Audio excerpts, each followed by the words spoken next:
મારું નામ પિયુષભાઈ ગંભીરભાઈ પરમાર છે। હું વેંગડી ગામનો ડેપ્યુટી સરપંચ છું। અમે પાણીના સમસ્યાને લઈને અમે એટલું સંઘર્ષ કરી રહ્યા છે। અમે બધા લાગતા વખતે બધા તંત્રને અમે મૌખિકમાં ને લેખિતમાં રજૂઆતો કરેલી છે। અમારા ગામનું પાણી એટલું દૂષિત છે કે આજે પાણી પુરવઠાવાળા જગ્યા પર આવીને નિરીક્ષણ કરીને જોઈને ગયા છે ને એ ખુદ એવું બોલીને ગયા છે કે આ પાણી પીવા લાયક છે જ નથી, બરાબર। તો અમે અરુણસિંહ રાણાને, મનસુખ વસાવાને એ બધાને રજૂઆત કરી છે। હવે મોદીજી એવું કહે છે કે જલ સે નલ ધારાની યોજના ચાલે છે, આજકાલ લગી અમારા ગામની અંદર એ વસ્તુની પાણીની કોઈ પાણી આવ્યું જ નથી ને અમને એની કોઈ સુવિધા મળી જ નથી। તમારા ગામનું નામ શું છે અને કયા તાલુકામાં આવ્યું? અમારા ગામનું નામ વેંગડી છે, વાગરા તાલુકા અને ભરૂચ જિલ્લાનું ગામ છે, દરિયા કિનારાનું ગામ છે। અમે બીજે અમારા ગામમાં બોર છે પણ એનું એટલું ખરાબ પાણી છે કે ગટર લાઈનનું પાણી અંદર મિક્સ થયેલું અમારે પીવા લાયક પાણી છે નથી। બીજું કે અમારા આજુબાજુ અમે બોર કરી શકીએ એવા હાલતમાં છે પણ એનું પાણી ખારું નીકળે છે એટલે એ તો પીવા લાયક જ નથી। તો આની આગળ અમે મીઠા પાણી સારું આટલી રજૂઆત કરીએ છીએ તો અમારું કોઈ તંત્ર સાંભળવા રાજી નથી। પીવાના પાણી માટે તમે કયા પાણીનો ઉપયોગ કરો છો? પીવાના પાણીનો અમે ગામના બોરનું જ પાણીનો ઉપયોગ કરીએ છીએ।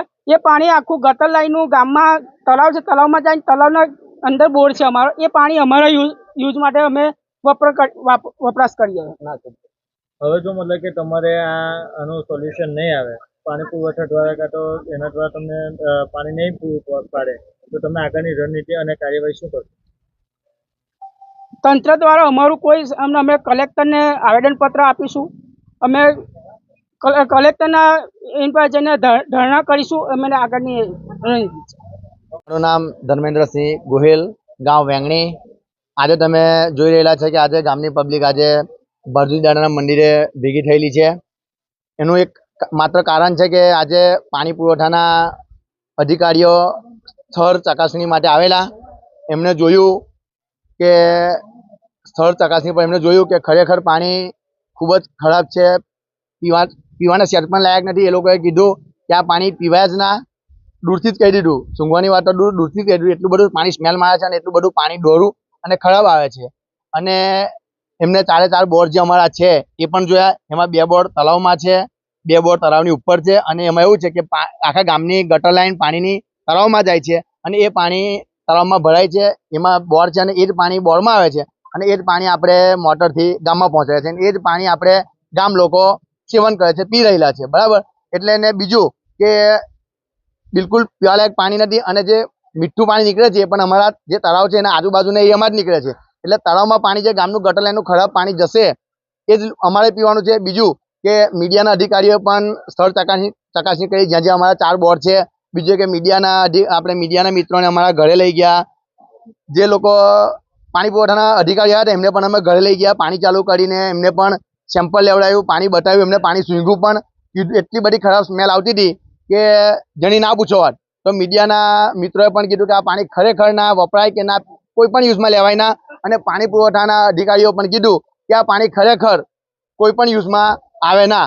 તો તમે વિચાર કરો કે આ પાણી અમે ગામ લોકો કઈ રીતે વાપરતા હશે? આ છેલ્લા લગભગ નહીં હોય તો 10 થી 12 મહિનાથી ઉપરથી અમારો પ્રશ્ન છે।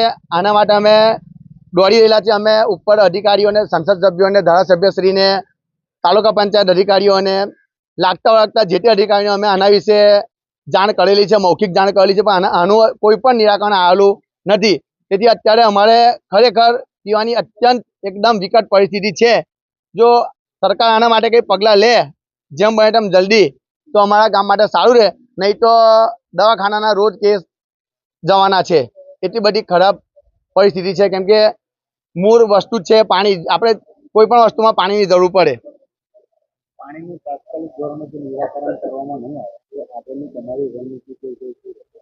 હવે અમારી રણનીતિમાં એવું છે કે અમે આખું ગામ, સમગ્ર ગામ ભાજપનું કામ છે, 100% વોટ ભાજપને પડે છે, છતાં પણ જો નીચે વોર્ડના સભ્યથી લઈ, સરપંચથી લઈ, જો પ્રધાનમંત્રી સુધી આપણું ભાજપનું રાજ છે, છતાં પણ જો પાણી નથી આવતું અને જો પાણી નહીં આવે તો અમારું આગળનું રણનીતિ એવી છે કે અમે કલેક્ટર કચેરીએ ધરણા કરીશું। તેમજ હવે ભાજપના નેતાઓને કીધું છે, ભાજપના નેતાઓ કંઈ કરતા નથી કે કંઈ થતું નથી, તો અમે હવે વિપક્ષના જે નેતાઓ છે, ચૈતર વસાવા છે, એમને બોલાવવાની અમે રણનીતિ આગળ બનાવી રહેલા છે। જો ભાજપના નેતાઓ નિરાકરણ નહીં લાવે તો અમે ચૈતર વસાવાને ચોક્કસ બોલાવીશું। કેમ કે અમે થાકી ગયા છે હમણાંથી.